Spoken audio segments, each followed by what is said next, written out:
In this video, we're going to take a look at the Twsbi Vac 700, but let's jump straight to the end with my thoughts on this pen.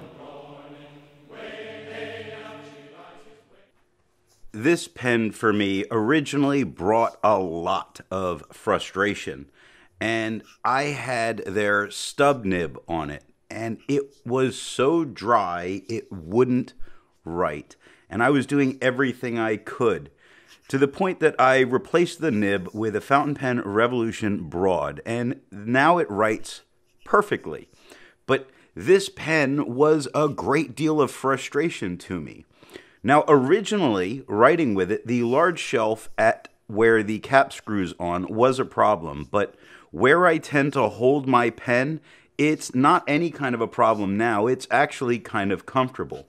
Now, I like using the pen. I don't like cleaning the pen. It holds a massive amount of ink, which means for someone like me that I sit down and write many pages at a time, that's good. I don't wind up having to switch my pen while I'm writing, which I know sounds like it's something that everybody wants to do, but I tend to enjoy getting through my whole writing session for that day on one pen and one ink before I move on to the next task.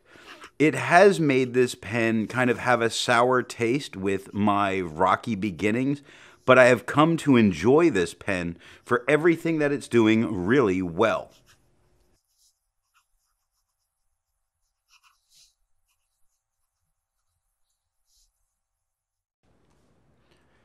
Now that we know how I feel about the Twsbi Vac Mini, let's see how I got to that opinion, starting with the unboxing. The Twsbi Vac 700 came in a box like this, and contained a box like this.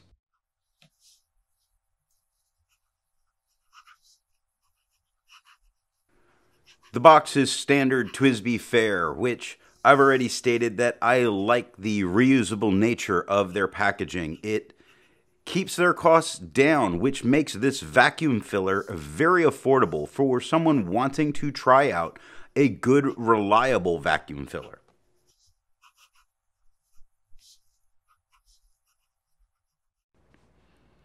With the pen out of the box, we need to get to the nib. And as long as it doesn't take 20 turns to uncap a pen, I'm generally okay. But how many turns does it take to uncap this pen? The Twsbi Vac 700 takes 1 1/4 turns to uncap.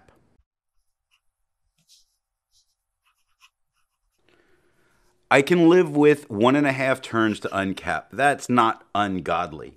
So for that, I don't see it as really a big issue, and this is not normally a pen I use when I'm going and just taking a bunch of quick notes, although at 1.5 turns, I think you could live with it if you are just a quick note jotter.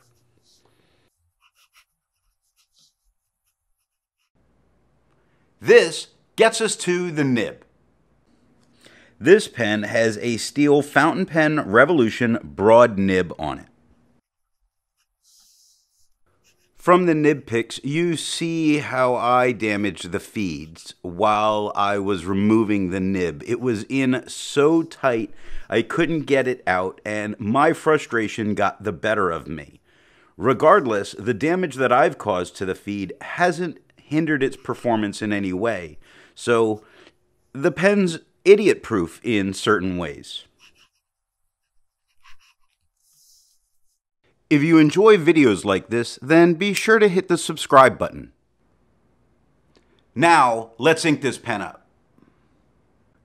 The Twsbi Vac 700 is a vacuum filler that holds approximately 2.4 milliliters of ink. The ink for today is Diamine Scribble Purple. As I mentioned, this pen holds a lot of ink. At almost 2.5 mils, it does let you get many pages of writing out in a single session without having to slow down or even think about what's there. The fact that it's a demonstrator helps you see that you still have plenty of ink to go, and you need to pick up your pace in writing because there's a bit more to do. As a habit, I don't normally post my pens, but some people prefer to post their pens, and some pens need to be posted in order to be used comfortably.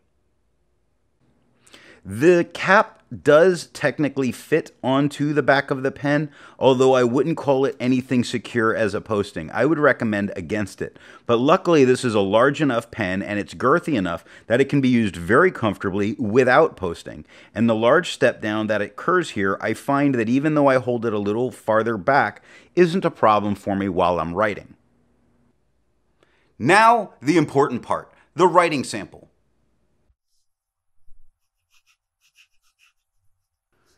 I mentioned that this pen originally came with their stub nib, and it was, I'm just going to say, bad. Now, after it did get replaced with the Fountain Pen Revolution broad nib, it writes really well. So in everything I'm going to be saying here, when I talk about the nib, I'm really talking about the Fountain Pen Revolution nib, but the pen in how it feels. The size of this pen really makes it comfortable in my hand. And I've mentioned that the shelf isn't really any kind of a problem for me. My underfinger, my middle finger underneath, really winds up resting just before that large shelf, and my other fingers around it. So I do find it to be a very nicely shaped pen, although to look at it, you would really think that that would be an uncomfortable spot. The girth of this pen makes it very comfortable and not cause any kind of hand fatigue.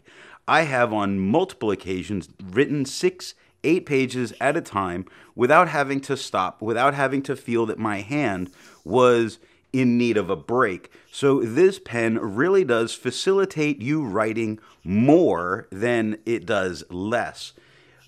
Almost to a detriment at times because it makes you want to write a bit more. So I have at times while writing with this pen been a bit wordy. That also could be helped by the fact that it has a massive ink capacity that lets me just keep on writing with babble like I'm babbling here. So I like this pen. Its price point really does set you up for somebody that wants to get into a vacuum filler at a very affordable cost. And I see Twsbi as very affordable pens. In fact, I think Twsbi may be the leader in the market when it comes to being able to experiment with some of these more interesting filling mechanisms than a cartridge converter. I do enjoy using this pen now.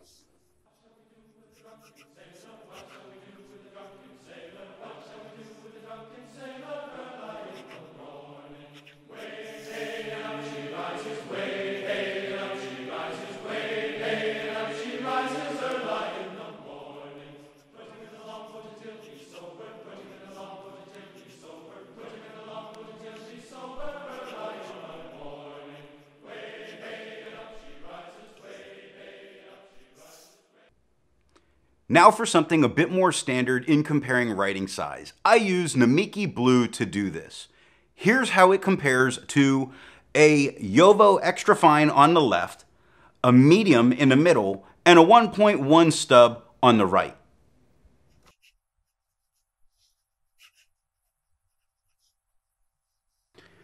The Fountain Pen Revolution broad nib does write as a broad, but it's a little bit narrower a broad than I would have expected. It's kind of like a broad medium, just a little narrower than a broad, which allows you to use a good juicy broad in regular writing without having to write huge to compensate.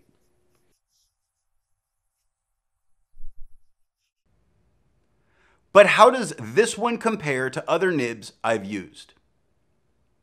Looking at the writing of a Twsbi Vac 700 with a Fountain Pen Revolution broad nib. Here it is next to a Platinum 3776 with a broad nib. A Sailor Pro Gear Riallo with a broad nib. A Lamy All-Star with a broad nib. An Aurora Optima with a broad nib. A Levenger True Writer with a broad nib. And a Retro 51 Tornado with a broad nib.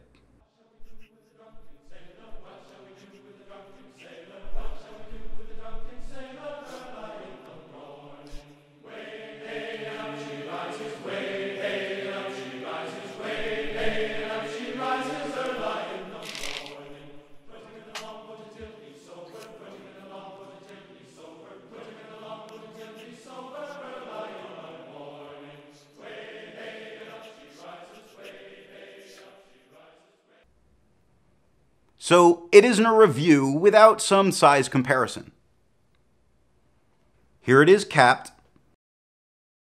Here it is uncapped. And here it is posted. Looking at those size comparisons, I would call this pen a little bit larger than normal. So if you wanted to be able to try out a little bit larger pen, that does make this a good one. And if you're like me and generally prefer larger pens, then this one definitely is. Though it's not oversized, it definitely is a bit larger than average. Let's clean this pen now that it's dirty.